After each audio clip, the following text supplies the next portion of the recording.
जी बिल्कुल, इस वक्त हमारे साथ मौजूद है साबिक वज़ीर-ए-आज़म सैयद यूसुफ रज़ा गिलानी और साबिक स्पीकर कौमी असम्बली भी रहे। सर, एक तो आपके वक्त का बहुत शुक्रिया। सर, ये बताइएगा कि पंजाब की सियासत के हवाले से आप क्या कहेंगे? ऊंट किस करवट बैठेगा?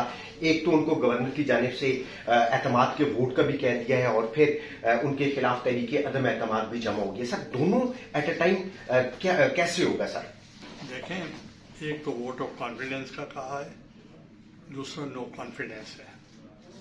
इस दौरान में जो एक स्पेकुलेशन थी कि असेंबली टूट रही है, वो तासुर ज़ाहिर हुआ है।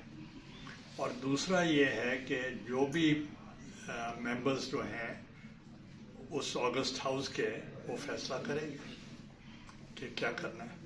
सर, अगर वो एतमाद का वोट लेने में कामयाब हो जाएंगे तो उसके बाद नो कॉन्फिडेंस के ऊपर फैसला होगा।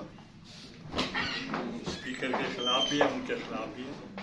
तो सर, क्या आप पंजाब का देख रहे हैं कि ऊंट किस करवट बैठेगा? सर, क्या परवेज इलाही ये ज्यादा देर ये सिस्टम ऐसे जैसे वो चल रहा है वो चलेगा नहीं, तो ऊंट को किसी करवट बैठना पड़ेगा। तो सर, ऊंट किस तरफ बैठेगा? पीडीएम की तरफ या पीटीआई की तरफ? इधर पीडीएम पीटीआई की बात नहीं है, हाउस के अराकीन मेजॉरिटी फैसला करेंगे कि उनको क्या करना है। तो सर, जरदारी साहब भी वहां पे हैं, तो जरदारी साहब के होने से आपको क्या लगता है कि इत्तेहादी हुकूमत अपना वज़ीर आला लाने में कामयाब हो जाएगी? Sir, I think so. जी बहुत शुक्रिया जी। साबिक वज़ीर आज़म इस वक्त गुफ्तगू कर रहे थे।